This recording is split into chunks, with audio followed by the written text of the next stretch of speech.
right, Dr. Loyola, we will be starting shortly. All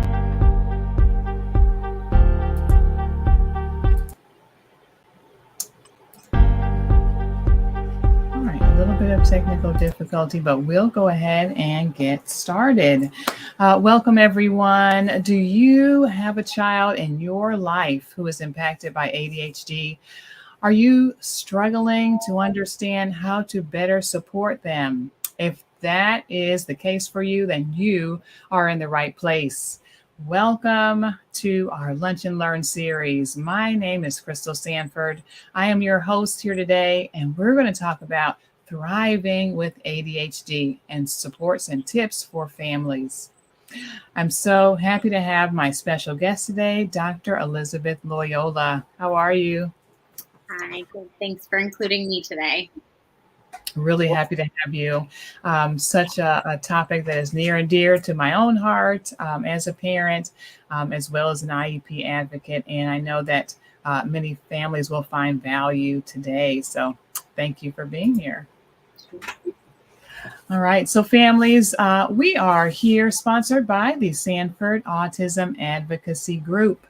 We get you because we are you, and we are parents, we are advocates supporting families through the IEP journey. And one part of the work that we do is hosting these quarterly Lunch and Learn events. So I'm so glad that you have joined us here today. If it is live, then thank you, and feel free to add your comments to the comment section. We'll do our best to answer them live. If you're finding this video afterward, then I'm so grateful that you have, and always feel free to email us if you have questions.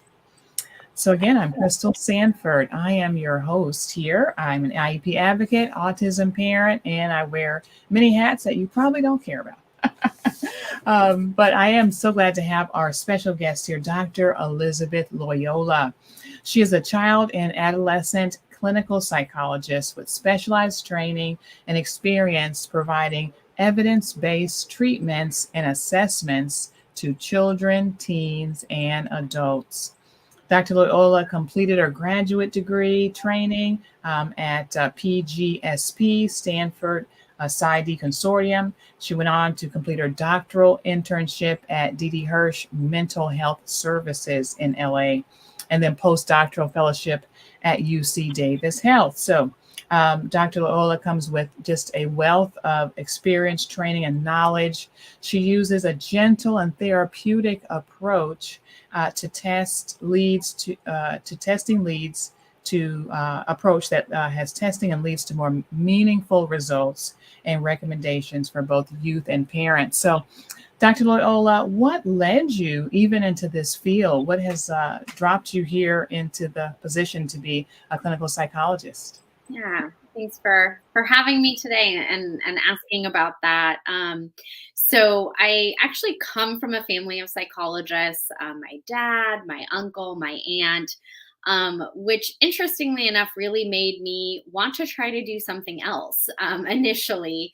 So, I always enjoyed working with kids, even from, when I was like 11 years old, wanting to babysit, be a camp counselor. And in high school, I was a summer camp counselor for children with autism. And I was always just so fascinated by how their brains worked, and these few children who continue to stand out in my mind. They had amazing memories for things, and I was so fascinated with them. And from there, I went on to major in psychology at UC Davis, and I worked at the UC Davis Mind Institute, and everything just kind of kept pointing me in the direction of psychology.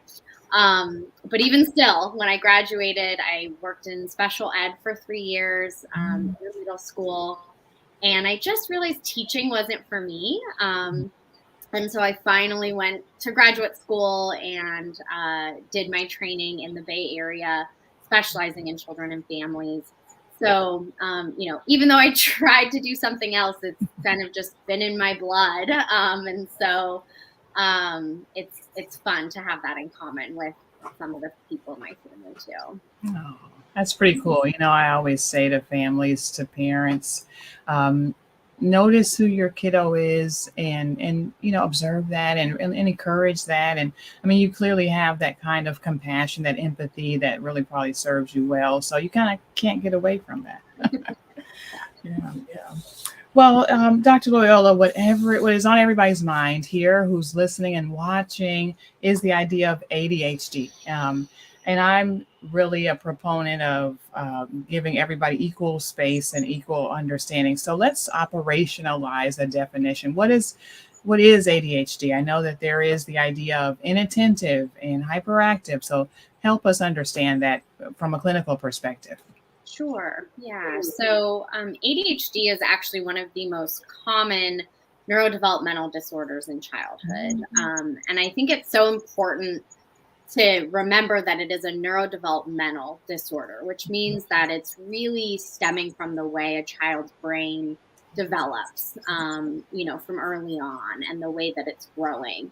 And I say that to parents just because there's a lot of misconceptions, that I did this to my child, or some blame and shame that can come with it. And while we know there's a genetic component to it, sure, it's really important to remember that it's really just how their brain is developing.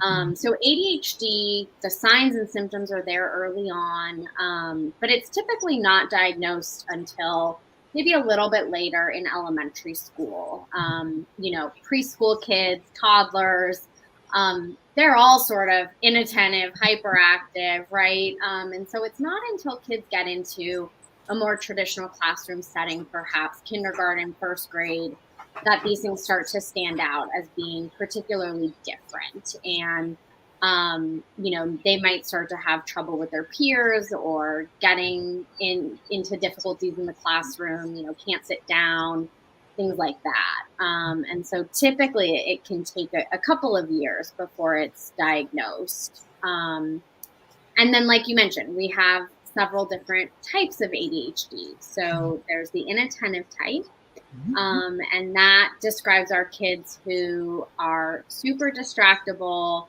You have a hard time catching their attention when you're talking to them. They may sometimes even hyper focus on things, and that can be a little bit confusing at times.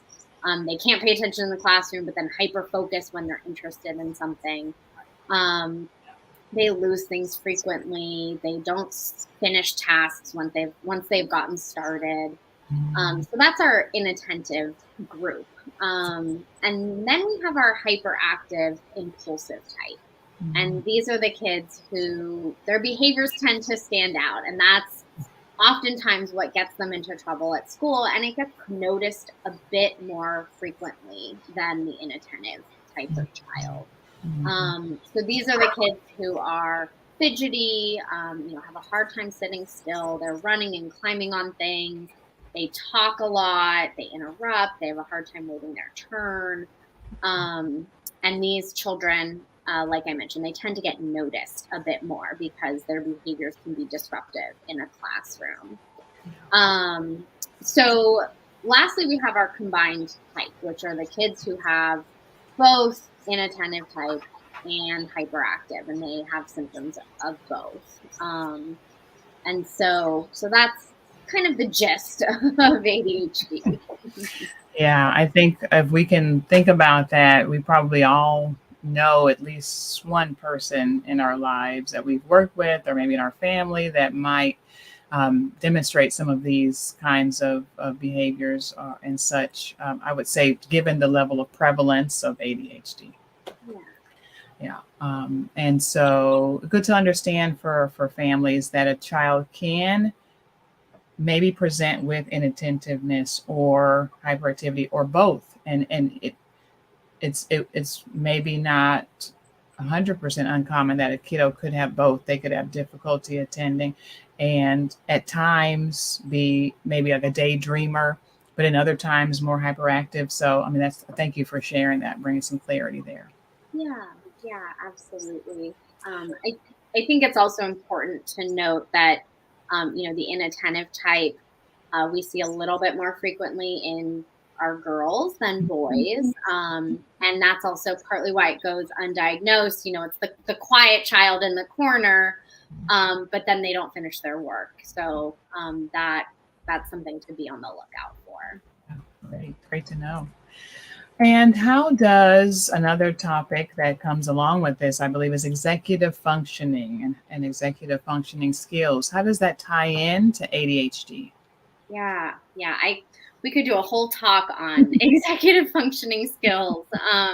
So individuals with ADHD and really all neurodevelopmental disorders have a hard time with executive functioning. Mhm. And these are the skills that we all use to plan, stay organized, make good choices, problem solve, regulate our emotions. These skills are really crucial, in our everyday life. It's that frontal lobe, the main computer basically of our brain. And they help us socially, academically, get things done at home or work. Everybody has strengths and weaknesses when it Sure. comes to executive functioning, right? So you might kind of think about yourself, right? So like I'm the type in our family who maintains the family calendar. I'm really Mhm. good at that. But if Mhm. I'm trying to pack our car for a road trip, I can't figure out how everything fits properly, right? And those are just different strengths and weaknesses Yeah. that I have. So I think it's helpful to just kind of take stock that we all have these. It's nothing specific to ADHD. Mhm. The thing is, though, that individuals with ADHD have more extreme strengths and weaknesses, and Mm. they don't always know intuitively how to use their strengths to manage the areas that are harder for them, right? So they may not ask for help packing up the car because they don't really see that that's an area of weakness. Maybe Yeah. they don't want to admit it. Mm. There's lots of factors at play there. Wow. And so I do so much work with families on understanding executive functioning, how to support your kids with it, Mm. and knowing in yourself where your strengths and weaknesses are, so that then you can also help your child is Yes. really important. Yeah, that's super important. I love that you share that because there could be a mismatch as a parent. You may have a strength in an area where your child doesn't, and vice versa, and you may not honor the fact that your child has a different skill because, or may struggle in an area because for you that's easy, or for you, whatever. So, yeah, thank you for sharing that. It's good to identify in ourselves as well as our kiddos. Yeah, yeah. I once read that ADHD is like having a Ferrari brain Mm. with bicycle brakes. And Wow. yeah, and I think it's such a great Yeah. analogy. And that's sort of where those executive functioning skills come in. Mm. Those are the brakes, right? And so we need to help our kiddos with ADHD maintain and manage their fast brain with the skills that they need, right? The brakes, the things that can keep them safe and help them function. So good. Wow. I'm going to write that down because that's really gives a nice visual. Yeah, yeah. um, ADHD.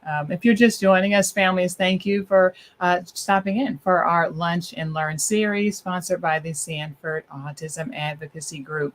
I'm your host, Crystal Sanford, autism parent, IEP advocate, and such.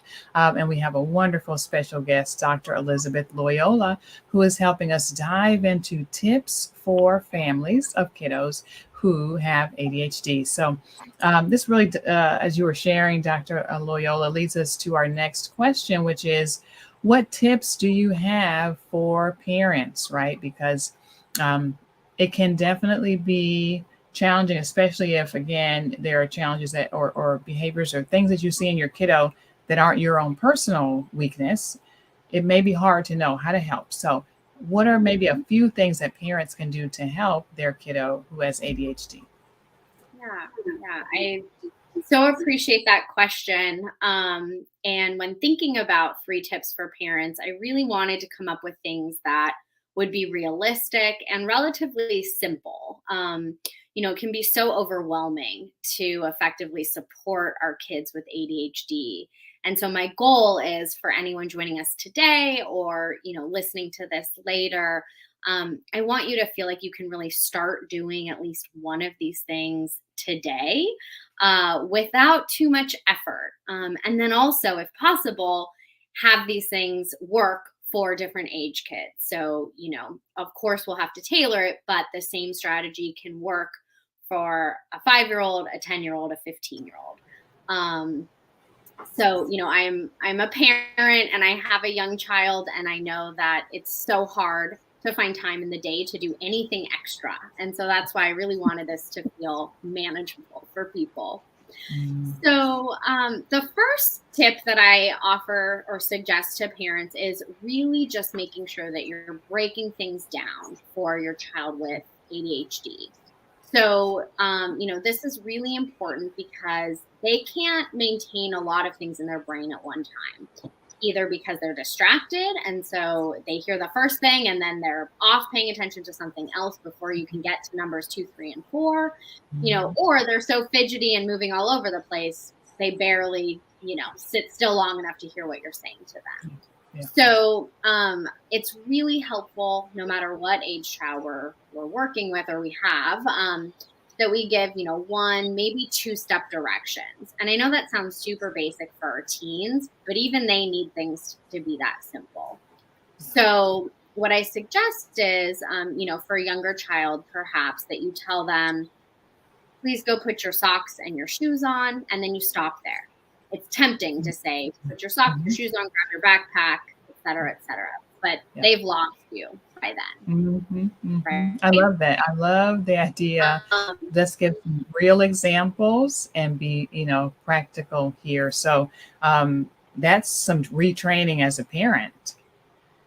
1 step or 2 most, and that's it. And so it just takes probably some time to learn how to do that. I do that, but of course, I was a speech therapist, for many years. I get it. But as a parent, I have to remind myself as well. Yeah, exactly. And especially I think as kids get older and we're working, we're dealing with a teenager, we also sometimes lose that specificity. So we might say to them, go get your stuff for school. And a kid with ADHD, that could mean anything. They don't really know what things specifically we want, So really focusing on what's most important, so that you're limiting how much you're saying, right? So for a teenager, it might be, please go get your wallet and put it in your backpack, because that's something we don't want them to leave home without. And so that's where we focus our attention. Okay. So really trying to break things down and make it more manageable for them. That's great. Oh my gosh. All right. That's just awesome. Number 1. So parents, don't forget, be specific no matter how old your kiddo, what age they are, so that you're focusing on the things that matter the most and giving it in small chunks. Okay. I love this. All right. What's tip number 2? Great. So then the second thing is just using positive reinforcement whenever possible. These kids, teens, they're so used to being corrected, scolded, sometimes criticized, right? And so we want to be specific with our praise, and let them know when we like something they're doing or appreciate what they're doing. This may seem more necessary for our younger children, but again, just like the first tip, we want to use this for older kids as well. Especially, right, when you're in those teen years where there's a lot of negative interactions, we want to make sure that we're putting some positivity in there. So it can be basic, right? Nice job putting on your socks like I asked you to. Or I'm so happy to see that you brought your water bottle home today. It can be really quick, brief, but just those things that you find yourself constantly getting frustrated with, correcting them on, when you catch them doing the thing you want, you just want to comment on it. That's great. Oh, that's so good. Something so simple to be able just to implement along your daily routine. Right. Exactly. Awesome. All right. So parents, we're going to remember to give that positive feedback as much as we can and realistic moments throughout our day. Awesome. Okay. And then tip number 3. Yeah. So the third one might be a little bit surprising. The third one is kind of more related to us and our needs. Children with ADHD, they often really struggle with managing their emotions, right? They kind of fly off the handlebars sometimes, and it's really hard to understand where that's coming from. And that's all related to the executive functioning that we spoke about. So, of course, while it's important for them to learn how to cope, that's not a quick, easy tip that I can give you today. Okay. Um, but my suggestion is for parents to really think about what you can do to cope in those situations, because it's very easy to get frustrated with them, maybe criticize, why do you always do this? This isn't a big deal. And I think we all know those things are not helpful. They don't teach our kids how to cope. And so, really taking stock of yourself and what you can do in those moments to be less reactive, walk away, take a break, put headphones in, whatever to just diffuse the situation, to then be able to come back and respond to your child in a way that you feel good about and also will model for them appropriate emotion regulation. Um, so again, I think it's important to find ways for them to cope, but Mhm. that takes a lot of time and effort. And so this is something that we can do, that's hopefully a little bit more manageable. And this is great because you can only control the things you can control, right? I mean, as much as parents can totally, I guess, engage with you and provide some services to their child so that their child learns some compensatory strategies, some ways to work with this. Because this is, again, like you said, it's neurological. It's how their brain is wired. It's not like it's going to go away, overnight or go away at all, but they can learn how to manage and learn better supports and strategies. But in the meantime, what we can change is our response to that behavior, to those things. So thank you for sharing that. I think sometimes we don't think about that part of it, and that's something we can do something about. Yeah, exactly. Yeah. Well, Dr. Loyola, these are all great tips. I love this information. Again, we're sharing information in small chunks with our kiddos who have ADHD. We're giving positive feedback and praise, and then we're using strategies to model that emotional regulation and diffuse the situation. But you know what? I'm going to tell you, there's a parent that's watching that's going to say, or listening, and they're going to say, I can't do it. You don't know my kid. I am up to here. I've got ADHD, they do too, or whatever it is. These tips are just not practical for me. What is your advice to that parent? Yeah, yeah. I hear that a lot, and I can understand it. When you're so overwhelmed, it's hard to think of a way that these things will work. And my suggestion is to, just like our what my first tip was for breaking things down, is pick one thing that you're going to try, and you try it one time a day, right? We don't have to set these really high unrealistic expectations for ourselves. And I think that's what I see sometimes, as families think that they need to overhaul everything and try a whole new way. And that's not realistic, and that's not going to actually lead to change. And Mhm. so, start with one thing. And if you are going to try breaking things down and just giving one or two step directions, choose doing that before school if that's the time that you have the most energy to do Mhm. it.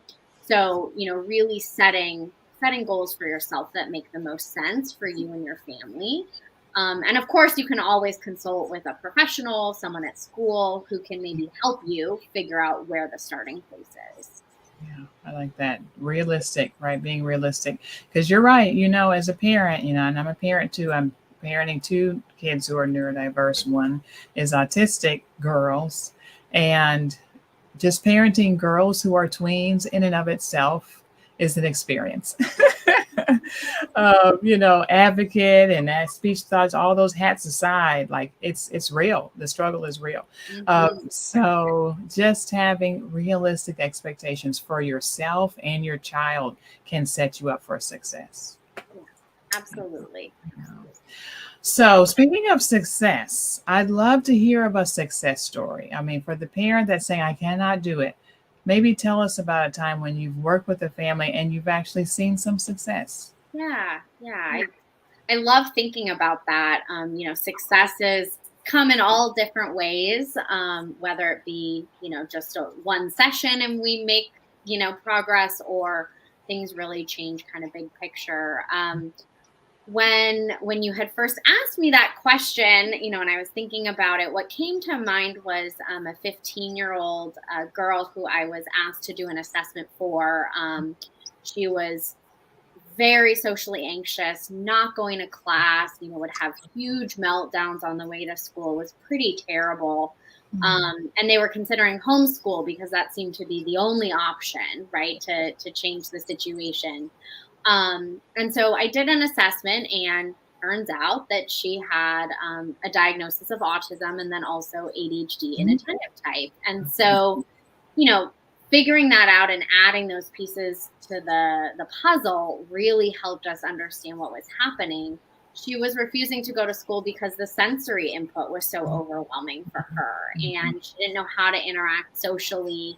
And so rather than, tell us that, she didn't really know how to. And so she would just do whatever she could to avoid these uncomfortable situations. So, having that information, I think, was really just the key that unlocked everything.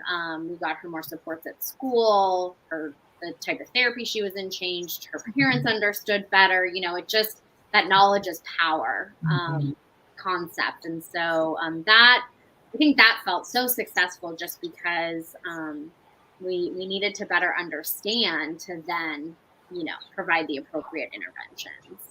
That's so good. I mean, that knowledge is power. That's all that we're about, is empowering parents through this journey, and just being able to understand her through a different lens. I'm sure, it helped everybody, teachers, parents, even herself.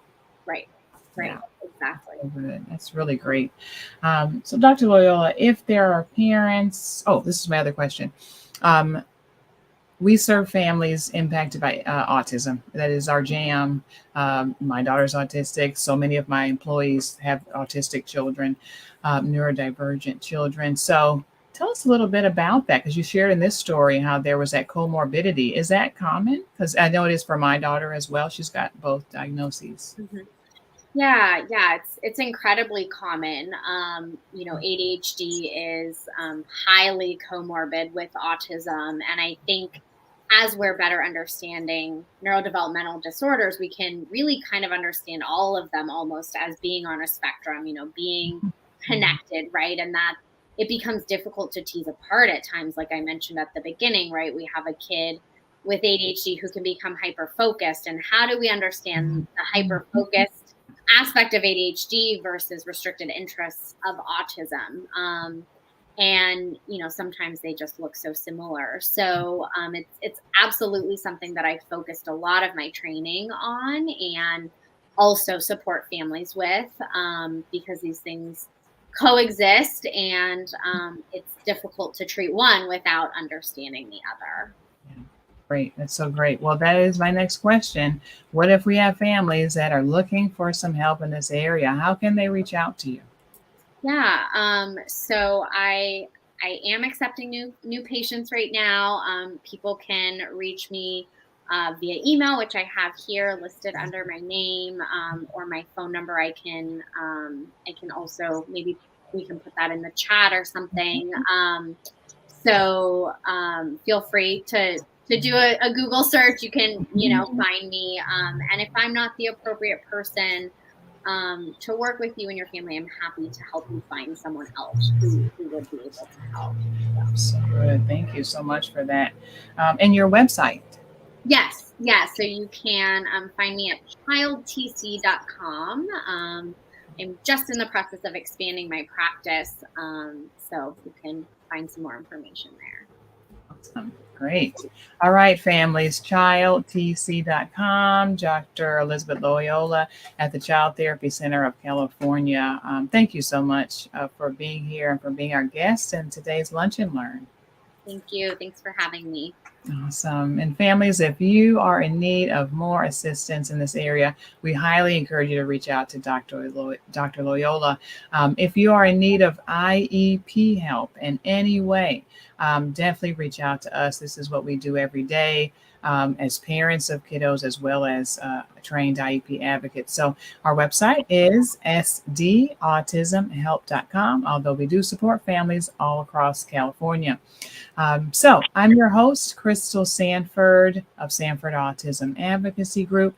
We have discussed 3 tips for supporting our kiddos who have ADHD. Give them information in small chunks, give that positive praise and feedback, and use strategies yourself as a parent to help with sensory regulation.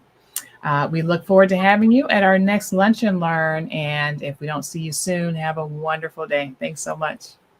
Thank you.